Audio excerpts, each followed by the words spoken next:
Slope is just a number that describes how steep a line is. So in this first pink line, we have a slope of 1. And in the blue line, we can see it's way steeper than the pink line, so it has a bigger slope of 10. Now this orange line is going down rather than going up, so that one has a negative slope. Now, what about these two lines on the right? We have a horizontal line and a vertical line. So for the horizontal, our slope will always be 0. It doesn't really have steepness.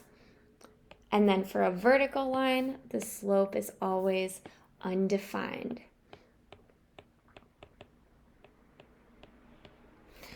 So remember, if a line is moving up as you go from left to right, then it has a positive slope.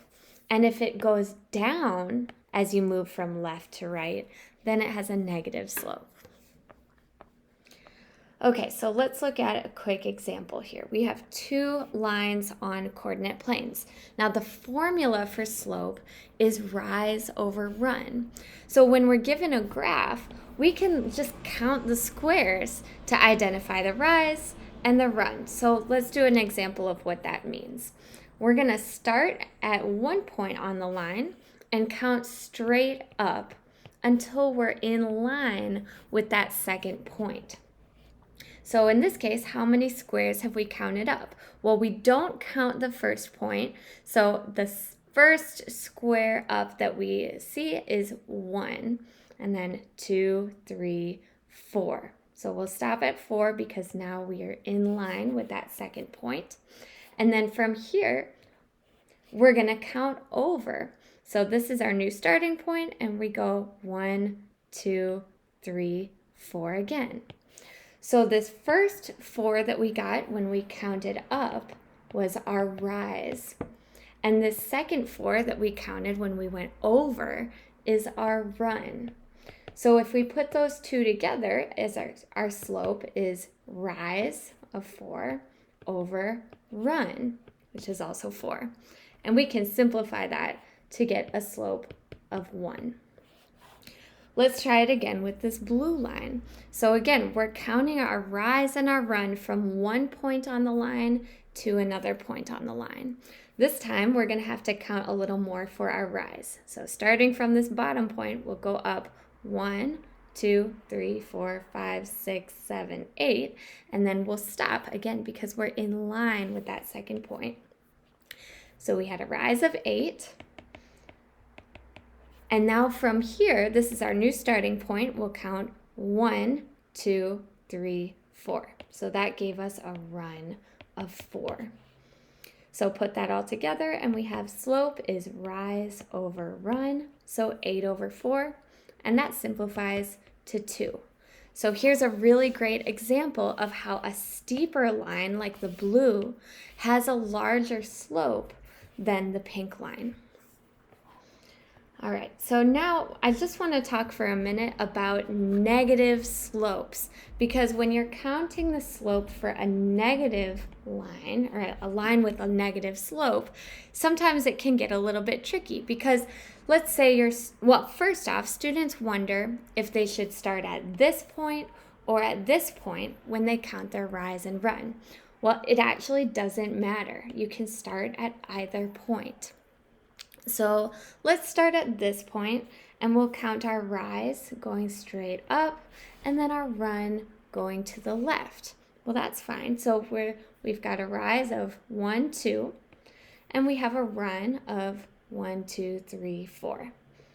Now, you might be tempted to say that the slope is 2 over 4, which simplifies to 1/2. However, we already said that this was a negative slope, like that this line had a negative slope. So why are we not getting a negative answer? Well, we really need to pay attention to the direction that we're moving when we count. So in this case, we counted up, which is a positive direction. But then we counted to the left. And if you think about a number line, anytime you move left, you're moving in a negative direction. So this 4 really should have been a -4. So if we adjust our answer here, our slope was 2 over -4.